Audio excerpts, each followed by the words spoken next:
আউযুবিল্লাহি মিনাশ শাইতানির রাজিম বিসমিল্লাহির রহমানির রহিম। দেশ ও দেশের বাইরে থেকে যারা এই মুহূর্তে আমাদের লাইভে যুক্ত আছেন সবাইকে আমার সালাম, আসসালামু আলাইকুম। আশা করি সবাই ভালো আছেন। তো আমি আপনাদের সাথে আছি রুকন, আমার সামনে আলামিন, ক্যামেরায় আছে রিহাম। আসসালামু আলাইকুম। তো আপনারা জায়গাটি দেখে হয়তো চিনতে পারতেছেন যে এটা কোন জায়গা। আসলে এইটা কিন্তু একটা তাল গাছ, পাশে একটা ভয়ানক একটি বাগানও আছে। তো আমরা এই জায়গাতে আসছি, এই জায়গায় কিন্তু এর আগে আমার ছেলে পেলে আসছে, আসার পরে ভয়ানকভাবে একটি বিপদের সম্মুখীন হয়েছিল। তো এখানে আসলে সমাধানের জন্য আসা হয়নি। তারপরে এই জায়গাতে এসে আমি কিছুটা পরিদর্শন করেছি। তো খুবই ভয়ানক একটি জায়গা। আসলে এই জায়গাটায় মানে শক্তিশালী কোনো কিছু আছে, কিন্তু সেটা হয়তো আমার নজরের মধ্যে এখনো আসেনি। তাই যেহেতু খুবই মারাত্মক একটা জায়গা, এই জায়গায় সমাধানের জন্য প্রথমে আমি আমার হুজুরকে ডাকবো।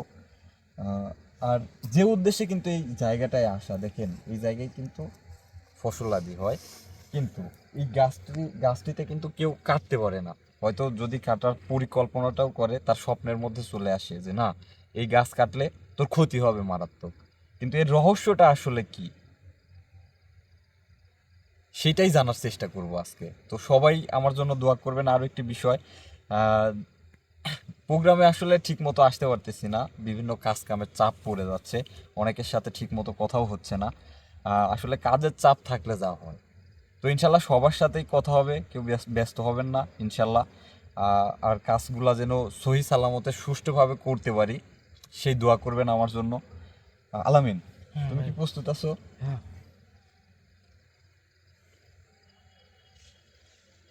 আউযু বিল্লাহি মিনাশ শাইতানির রাজিম বিসমিল্লাহির রহমানির রহিম।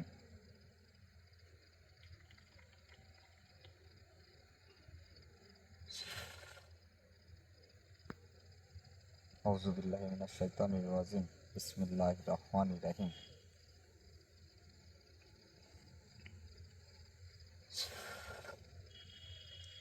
আউযু বিল্লাহি মিনাশ শাইতানির রাজিম বিসমিল্লাহির রহমানির রহিম।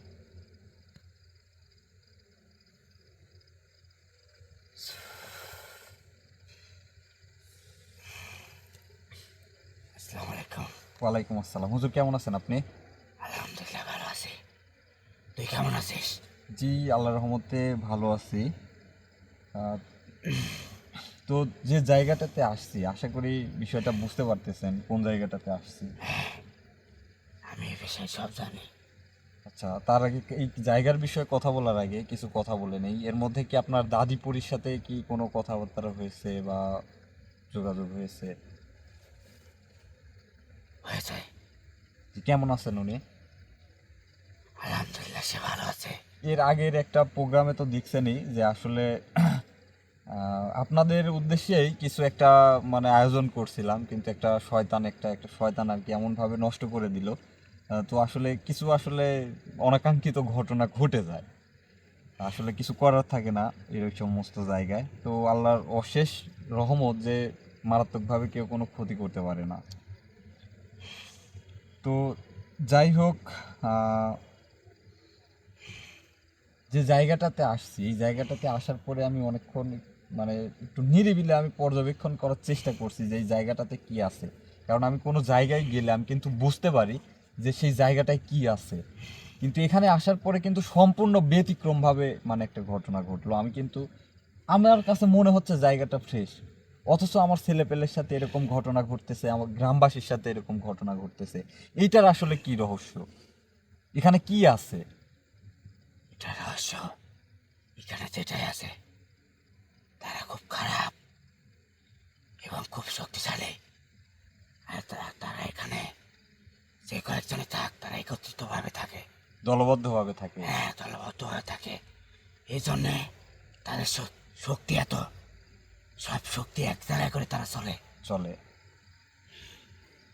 আর তোদের তোদের কি তোর ছেলে পেলে কপাল ভালো, আমি তোর সাথে আছি বিদায় তোর ছেলে পেলের বেশি ক্ষতি করে করে নাই। এই পাশে তো একটা বাগান আছে, জি জি। দেখছিস বাগানটা? হ্যাঁ হ্যাঁ, বাগানটা কি দেখা যায়? হ্যাঁ, বোঝা যায় গাছ। জি বলেন আপনি। একবার যদি এই বাগানে তোর সে ছেলের উপর আক্রমণ দিছিল, ওকে যদি ওই বাগানে নিয়ে যেত, তোর আর এই ছেলেকে পাতিস না, ওকে উধাও করে দিত। কিন্তু হুজুর এটা ঠিক আছে, আমার ছেলে পেলে হয়তো গেলে একটা ক্ষতি করতে পারতো, কিন্তু আমি আসার পরে কিন্তু আমি পুরা এরিয়া কিন্তু ঘুরছি। প্রোগ্রামে তো আসলে সমস্ত বিষয় কিন্তু দেখানোর আসলে সময় হয়ে ওঠে না, কারণ এই জায়গাটা আমি ভালো মতো পর্যবেক্ষণ করে তারপরেই কিন্তু আসার ব্যবস্থা করছি। তো আমি কিন্তু সেই বাগানে ঢুকছি, আমি কিন্তু কোনো কিছু পাইনি। ভাবি না, কারণ তোকে প্রথমে বলছি ওরা খারাপ, আর ওরা অতিরিক্ত চালাক। মানে ওরা কি চাচ্ছে না যে আমি ওদেরকে ডেকে হাজির করি এখানে, এরকম কোনো কিছু? আর তুই ওদেরকে জোর করে ডাকলে ওরা আসবে না। ওদেরকে হাজির করতে গেলে তোকে একটা পানি আনতে হবে। প্রাণী আনতে হবে? পানি আনার পরে সবাই করে জি। তাল গাছটা গোল করে ঘিরতে হবে, তারপরে হাজির করতে হবে, তার আগে আসবে না। এটা ঠিক আছে, আমি বুঝলাম, কিন্তু মানে আমি তো সব জায়গায় গেলে কোথায় মানে এই সমস্ত জিনিস আছে এটা কিন্তু আমি বুঝতে পারি বা দেখতে পারি, কিন্তু এই জায়গায় আসার পরে আমি দেখতে পেলাম না, কি জন্য? দেখতে পাবে না, ওদের খারাপ শক্তির কিন্তু একটা ইয়ে আছে, এটা তুই জানিস? না, এটা আছে, এটা আমি জানি। কারণ ওদের তিনজনের শক্তি, ওরা কিন্তু তিনজন আছে এখানে। তিনজন আছে? এছাড়াও কি এই? আমি আর একটা কথা বলি, জি জি বলেন। ওরা এখানে তিনজন আছে। তোর ছেলে এখানে আসছিল তিনজন, হ্যাঁ তিনজন আসছিল না? হ্যাঁ। একজনের উপর আক্রমণ করে, জি জি। আর একজন কিন্তু তোর পড়া পানি দেওয়ার চেষ্টা করে, সে কিন্তু পড়া পানি দিতে পারে নাই। না, তার শরীর বন্ধ থাকা অবস্থাও তাকে মানে ধাক্কা দিয়ে ফেলে দিছে, আমি তাকে তো ধাক্কা দিয়েছে, এটাই তো মানে আশ্চর্য হয়ে গেছি। বাকি দুইজন তাকে ধাক্কা দিতে তিন জায়গায়, জি। কিন্তু শেষ বেলা কিন্তু ধাক্কা দেয় নাই। এর কারণ তারা জানে আমি তোর সাথে আছি, এই জন্য বেশি ক্ষতি করে নাই, অল্প ক্ষতি করে ছেড়ে দিছে। এই কিন্তু জন্য তাদের আসলে এই জায়গায় থাকার উদ্দেশ্য কি, এটা কি আপনি জানেন? এটা আমি বলতে পারবো না, ওদেরকে হাজির করার পরেই সেটা ওদের থেকে জানা যাবে তাদের মূল উদ্দেশ্য কি, তারা কি জন্য এখানে থাকে। আসলে এই জন্য মানে এখানে অনেক বিষয় থাকে, আমরা মানুষ দিয়েই উদাহরণ দেই। আসলে একটা মানুষ কিন্তু কখনো, মানুষ হোক বা অন্য কিছু, আরেকটা মানুষের কখনোই মনের খবর কিন্তু এটা জানতে পারে না। হ্যাঁ, আপনি কিছুক্ষণ আগে বলে গেছেন একটা কথা, সেটা হয়তো জানা যাবে, কিন্তু মনে করেন যে মনের কথা কিন্তু পরের পরিকল্পনাটা কি আপনার সামনে খুব ভালো রূপ দেখাচ্ছে, ভালো কথা বলতেছে, কিন্তু সেই কাজটা কিন্তু দেখা যাচ্ছে একটু পরে সে অন্য রকম একটা চিন্তা ভাবনা করছে, এটা কিন্তু কখনোই বের করা সম্ভব না। এটা কিন্তু এদের মধ্যেও এরকম হয়ে থাকে। তো হুজুর, আমি কি আসলে মানে দেখতে পাবো না তাহলে? দেখতে পাবি না কেন? অবশ্যই দেখতে পাবি, আমি চাইলে সব সম্ভব। এখানে কি আছে তুই কি দেখবি? হ্যাঁ, আমি যেহেতু এখানে আসছি, আমি ওদেরকে না দেখে তো আমি যাব না। তাহলে দেখতে পেলে আমাকে কিছুক্ষণ সময় দে। জি আর আমি যে সময়টাই দেখা থেকে আমাকে ডাকবি না, জি জি জি আমি তোকে দেখাচ্ছি এখানে কি আছে। জি।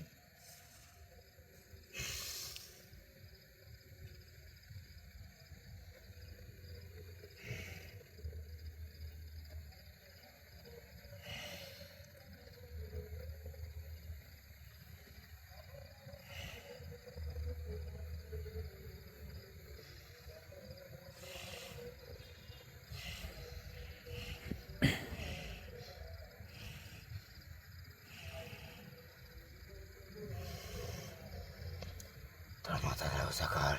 জি।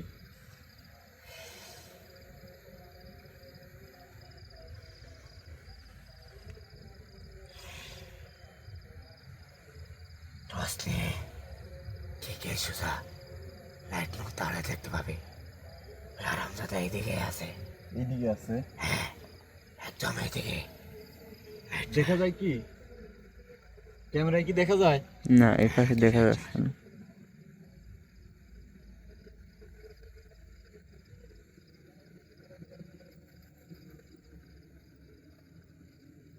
এদিকে মাত্র ওই যে, হ্যাঁ হ্যাঁ, দূরে কিছু একটা কালো বোঝা যাচ্ছে। দেখা যাচ্ছে হুজুর। গেছে, দেখা গেছে, ভালো কিন্তু। দাঁড়ান, লাইটটা নিচে নামাই। হ্যাঁ হ্যাঁ, দেখা যায়? আর একটু উপরে। হ্যাঁ হ্যাঁ হ্যাঁ হ্যাঁ, ওই যে কালো কিছু একটা দাঁড়ায় আছে, বড়। আচ্ছা, সেদিন কি এরকমই কোনো কিছু দেখা গেছিল না অন্য কোনো কিছু দেখা গেছিল? সেদিন আমরা কিছু, মানে সেদিন একটা সাদা কিছু দেখা গেছিল। হুজুর, আমরা কি একটু আগায় যাইতে পারি যদি অনুমতি করেন? সমস্যা নেই। মানে আলামিন ভাইয়ের উপরে যখন আক্রমণ করে সাদা কিছু একটা দেখা গেছিল, মানে বড় লাইট ধরলে কুয়াশায় আর অন্ধকার হয়ে যাচ্ছে। এত দূরে মানে আজকে ভয়ে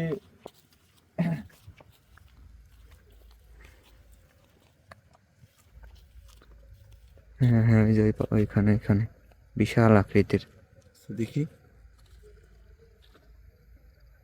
এই যে এই যে এই যে এই যে, ভালো মতো দেখা যাচ্ছে। হ্যাঁ এই যে আচ্ছা, আজকে ও ঘুরুক, আমি হুজুরের সাথে দেখেন কি পরামর্শ বড়। করি। অনেক বড় কিন্তু। হ্যাঁ। আচ্ছা, ক্যামেরা নিয়ে আসো, ও ঘুরুক আজকে। আচ্ছা, এটা এটা কি? ওটা এই যে সাদা। ওই দিনও এরকম কিছু একটা দেখছিলাম, ওই নিচে আসিল এটা। হুম, ওই যে সাদা, হ্যাঁ হ্যাঁ হ্যাঁ বোঝা যাচ্ছে কি? হ্যাঁ, সেম জিনিস ওই নিচে ছিল। কোথায় গেল এটা আবার? আচ্ছা, হয়তো চলে গেছে, হুজুরকে জিজ্ঞাসা করি।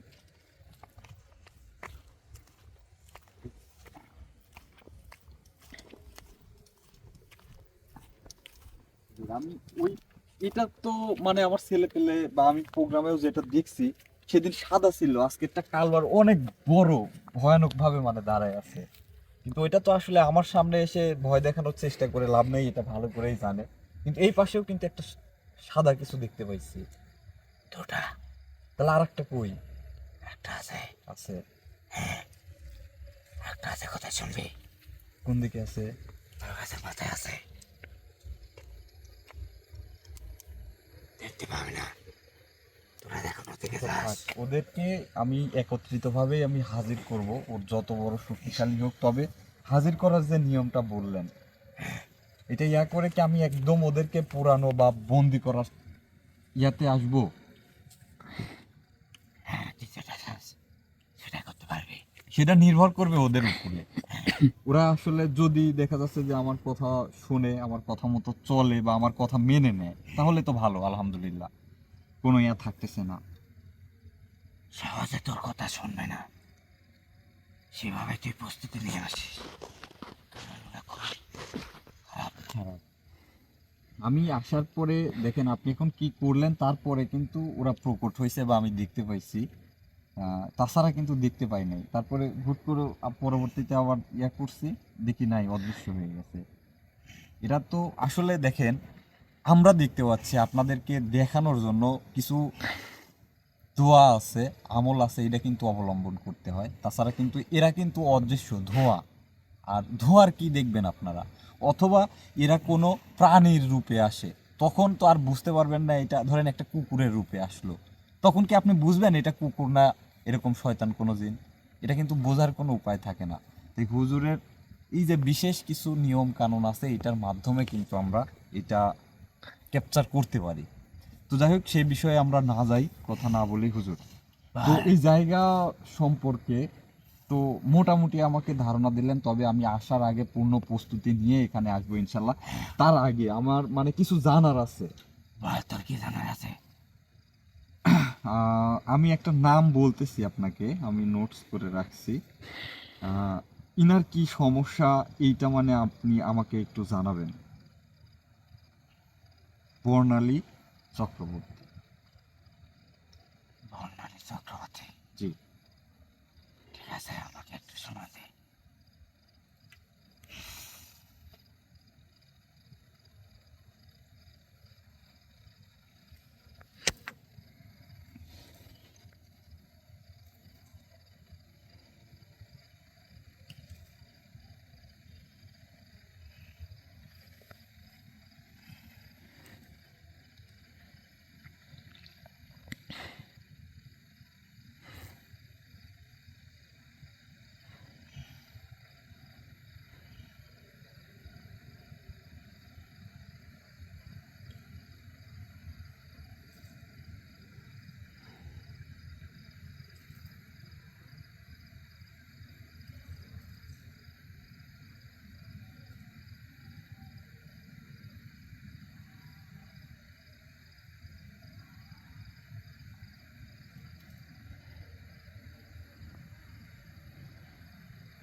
সাথে জি।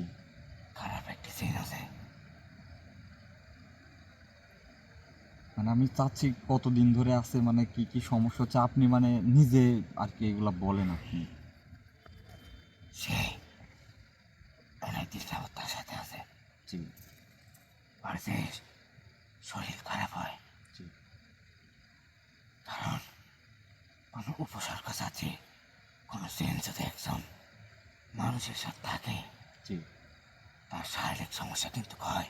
জি এটা হওয়ার কারণ ইদানিং যে সমস্যাটা হয় সে কিন্তু দুয়া কালাম দেখতেছিল জি মোবাইলে জি ভিডিওতে। জি জি আবার বলতে পারিস দুয়া কালাম দেখতেছে, তাহলে কিভাবে হলো? না, এইটা আসলে মানে দোয়া কালাম দেখার পরে মাথা ঘুরে পড়ে গেছে। মানে এটা তো ভালো জিনিস, এটা তাহলে। সে আল্লাহ তালার দুয়া কালাম দেখতেছে, ঠিক আছে। মেয়েটা কিন্তু হিন্দু, জি জি জি হিন্দু এই জন্যই এই জিনিস সহ্য হয় নাই, এই জন্যই ও সরাসরি অ্যাটাক দিছে। সরাসরি অ্যাটাক দিয়ে ডাইরেক্ট বেনে গিয়ে আঘাত করছে। আঘাত করছে। এই জন্য সাথে সাথে অজ্ঞান হয়ে পড়ে গেছে। তার কপাল ভালো, মানে আল্লাহ তালা সাইনাই দেখে সে কোনো বেঁচে আছে। আসলে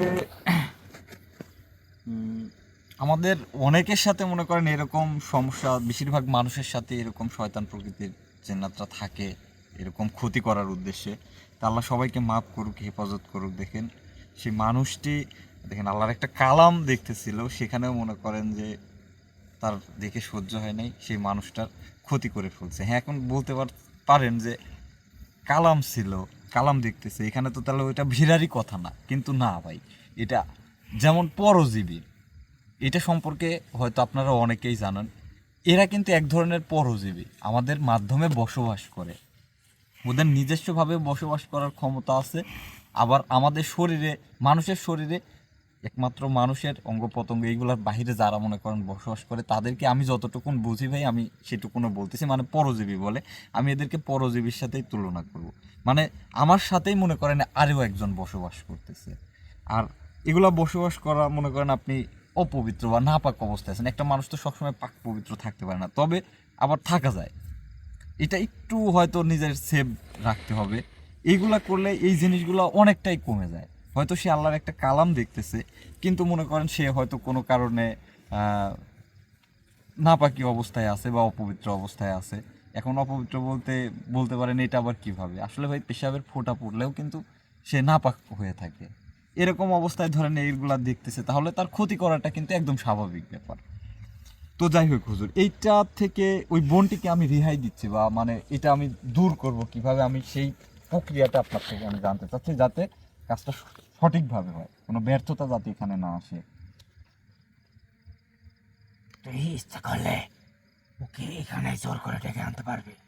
না, এটা তো আসলে আপনি যেহেতু আমার সাথে আছেন, আপনাদের মানে জিনের মধ্যে যত শক্তিশালী যাই কেন না থাক, আপনি আপনি বললেই আমি কিন্তু সেটাকে নিয়ে আসতে পারি, এটা আপনি কিন্তু জানেন। আনতে পারবি, ঠিক আছে, কিন্তু জোর করে আনলে কিন্তু ও যে ক্ষতিগুলো করে রাখছে এটা কিন্তু সমাধান করা যাবে না। সেই ক্ষতিগুলো ঠিক করতে গেলে ওকে দিয়ে কিন্তু করাতে হবে। জি জি এগুলো করতে গেলে কিছু কাজ আছে, এই কাজগুলো তোকে আমি বলবো। জি জি এগুলো তোকে করতে হবে। ওকে আসনে ডেকে আনার পরে ও কি চায় বা কি উদ্দেশ্যে ও থাকে সেটা ওর থেকেই শুনতে হবে। শুনতে হবে। ও যদি না বলে তুই ওকে হাজির করবি। হাজির করার পরে তোর যে সাজা শাস্তিগুলো সেগুলো তুই চালিয়ে যাবে। যদি না বলে তুই ওখানে আমাকে ডাকবে, আমাকে ডাকার পরে সে নিজের মুখে সেগুলো তোকে বলবে, আর ও যাতে রোগীর কোনো যাতে ক্ষতি করতে না পারে সে ব্যবস্থা আমি করব। সেই দায়িত্ব তুই আমার পরে ছেড়ে দেবে। আমি এমন কাজ করে রাখবো ও যাতে সেই মেয়েটার কোনো ক্ষতি করতে না পারে, সেটা আমি দেখবো। জি হুজুর, আমি অনেক খুশি হলাম আপনার উপরে যে হচ্ছে আপনি এটা মানে দায়িত্ব নিচ্ছেন। তো আপাতত ওনাকে আমি হচ্ছে আপনি জানেন যে বাইরের একজন ভাইজান আছে আমার, ওনাকে আমি কিছু কিছু জিনিস আর কি বলে দিছি। তো এটার মাধ্যমে কি উনি আপাতত ওই মেয়েটাকে নিরাপদ থাকবে কিনা, যেহেতু আপনি পর্যবেক্ষণে রাখবেন, আমি কিন্তু ওনাকে একরকম অনুমতি দিয়েই দিছি। এখন আপনি যদি বলেন তাহলে আমি পূর্ণ আস্থা পাই। আপাতত তার কোনো ক্ষতি করতে পারবে না সেরকম ভাবে। জি, মানে আমি যে প্রক্রিয়াটা ওনাকে বলে দিছি করে দিতে, এইটার মাধ্যমে তো হবে ইনশাল্লাহ, আশা করি। ইনশাল্লাহ হবে। আর সেখানে তো আর আপনি নিজেই তো নজর রাখবেন সেখানে। আমি নিজে নজর রাখবো। তুই যে প্রক্রিয়াটা তাকে বলে দিছিস জি সেই প্রক্রিয়াটা সঠিকভাবে করলে জি আপাতত সেই দিন কোনো ওই মেয়ের ক্ষতি করতে পারবে না। কিন্তু সেটা কিন্তু ক্ষণিকের জন্য, সেটা তুইও জানিস। না, সেটা তো আমি জানি, এটা তো আসলে ক্ষণিকের জন্যই। তবে এটা তো স্থায়ীভাবে সমাধান করার পথটাই তো আমি আপনার থেকে চাচ্ছি। এটা করতে গেলে উনাকে আমার আসলে ডাকতে হবে। ডেকে, আসলে উনি কিসের জন্য থাকে, কতদিন ধরে থাকে, আর উদ্দেশ্য কি তার একটা আমাদের উদ্দেশ্য সাথে। আছে। হ্যাঁ, উদ্দেশ্য তো অবশ্যই থাকে। যেমন বেশিরভাগ শয়তানদের উদ্দেশ্যটা কি? আমাদেরকে পথ ভ্রষ্ট করা। এখন হয়তো আমার এখানে অনেক বোন দেখতেছেন আমার ভিডিও, অনেক ভাই দেখতেছেন এখানে, আবার মানে হয়তো আমার বোনদের একটু বিপক্ষে যাবে। আমরা যে যে মুসলিম হিসেবে আমরা যেভাবে চলাফেরা করি, ভাই অন্য ধর্মের মানুষ থাকলে বিশেষ করে ভাই কষ্ট নেবেন না। কারণ এটা আমার ওই যে কথাই আছে, হক কথা বলতে না পারলে সেটাও কিন্তু গুনাহ। এই যে আমরা বেপর্দায় অনেকেই চলাফেরা করি, মাথায় কাপড় দিয়ে চলাফেরা করি না, মেয়েদের, আমার বোনদেরকে উদ্দেশ্য করে বলতেছি, এইটার জন্যও কিন্তু আমাদের এই সমস্ত বিষয়ের ভুক্তভোগী হইতে হয়। তো এইটা করার পিছনেও কিন্তু শয়তানের কিন্তু ভূমিকা থাকে, জিনেদের কিন্তু ভূমিকা থাকে। হয়তো আপনাকে আক্রমণ করতেছে, আমি আমার মুভমেন্টটা আনন্যাচারাল হয়ে যাচ্ছে, এইটাই যে জিনের আক্রমণ শুধু তাও কিন্তু না। এইগুলা কিন্তু সূক্ষ্মভাবে, একদম সূক্ষ্মভাবে মনে করেন আমাদেরকে পথভ্রষ্ট করে ফেলে। এটাও কিন্তু জিনেরই একটা আসর। কিন্তু এইটার প্রভাব কিন্তু আমরা বুঝতে পারি না। আমরা বুঝতে পারি কখন? যখন মনে করেন আমরা মুভমেন্টটা হারাই ফেলি, আমরা মানুষের মতো থাকে না, তখন কিন্তু বুঝতে পারি যে না, এটা জিনে আক্রান্ত হয়েছে। কিন্তু এছাড়াও কিন্তু আমরা প্রতিনিয়ত এদের দ্বারা ক্ষতিগ্রস্ত হচ্ছি। তো এইগুলার থেকে অবশ্যই কিছু নিয়ম কানুন আছে। আসলে ভিডিওর মধ্যে সব কিছু আসলে বলে দেওয়া যায় না, প্রত্যেকটা কাজেরই কিন্তু একটা সিক্রেট থাকে। আমাদের মানে কিছু কিছু কথা আছে যেটা মানে আমাদের উস্তাদ বা অনেক মুরব্বীরা, আমি যার কাছ থেকে শিখছি আর এক কথায় মানে বলে যায়, এক কান দুই কান তিন কান হলে ওই কার্যকরিতা কিন্তু নষ্ট হয়ে যায়। আবার ওই কাজটাই মনে করেন অন্যজন করবে, আমি করব হবে না, কিন্তু আমি করব, আপনাকে বলবো আপনি তিনটা কানে দেবেন, আপনার আবার হবে না। এগুলোর অনেক নিয়ম কানুন মেনে সেই দিন কিন্তু অনলি মাত্র একটা ভুলের কারণে আমার একটা ছেলের একটা ভুলের কারণে দেখছেন যে কত বড় একটা কাণ্ড ঘটে গেল। কিন্তু এটা কিন্তু একটা লজ্জারই একটা বিষয়। তো এই রকমই আমরা প্রত্যেকটা মানুষের সাথেই কিন্তু এরকম বিষয়গুলো ঘটে থাকে। যদি আপনারা কেউ জানতে আগ্রহী থাকেন, অবশ্যই এটার জন্য তো আমি আর কারো থেকে মনে করেন যে টাকা পয়সা চাই না বা হচ্ছে হাদিয়াও চাই না, এগুলা কিন্তু আপনারা জানলে জানতে পারেন। তো হুজুর, আপনাকে অনেক কষ্ট দিলাম। যেহেতু মনে করেন যে উদ্দেশ্যে আমি এখানে আসছিলাম, আসার পরে তো আমি এটা অন্যরকম দেখে কিন্তু আমি আপনাকে ডাকছি। তো আপনি যেভাবে বললেন, আমি আপনি ওই বোনটা ইয়ে করেন, আর এখানে কিছু এমন কিছু কাজ করে যাবেন যাতে এরা, যাতে এখানে যারা চলাফেরা করে তাদের যাতে কোনো ক্ষতি করতে না পারে, এই কাজটুকু আপনি করে দিবেন। এই কাজটুকু আমি করে দেব। ওই বাগানটা আর এই তাল গাছটা আমি চারিদিকে গন্ডি কেটে বন্ধ করে দিয়ে যাবো। ওদেরকে এইটুকের মধ্যে সীমাবদ্ধ করে দিবেন। আমি হয়তো আমার 2 দিন লাগুক, 5 দিন লাগুক, 7 দিন লাগুক, আমি যে দিনে আসি আমি প্রস্তুতি নিয়েই ইনশাল্লাহ আসবো। আমি কাজটার এখানে মানে আমি সমাধান করব ইনশাল্লাহ। তো আমার ব্যক্তিগতভাবে আমার কোনো কিছু কথা আছে, যে কথাগুলো আমি পাবলিকলি বলতে পারবো না। তো আমি যদি অনুমতি করেন, আমি আমার ভালোবাসার মানুষদের কাছ থেকে আমি বিদায়টা নিতে চাচ্ছি। তাহলে তুই বিদায় নে। তো ভিউয়ার্স, আসলে প্রোগ্রামটি আসলে যতক্ষণ যারা এতক্ষণ যারা দেখলেন সবাইকে আবারও আমার সালাম, আসসালামু আলাইকুম। তো বিষয়গুলো আসলে সব কিছু দেখলেন, বুঝলেন, কিন্তু হয়তোবা যে মূল্যবান কথাগুলো আছে অনেকে মানলেন, অনেকে মানলেন না, এটা আপনার একান্তই ব্যক্তিগত ব্যাপার। তবে পরিশেষে শুধু একটি কথাই বলবো, যে ভুল ভ্রান্তি সবার হইতে পারে। আমরা যে প্রোগ্রাম করে বেড়াই, অনেকের সাথে কথাবার্তা হয়, এর মধ্যে যদি কেউ কোনো কষ্ট পেয়ে থাকেন অবশ্যই ক্ষমা সুন্দর দৃষ্টিতে দেখবেন। এই বলে এখানেই শেষ করছি। সবাই আমার জন্য দোয়া করবেন। ভালো থাকবেন, সুস্থ থাকবেন। আসসালামু আলাইকুম।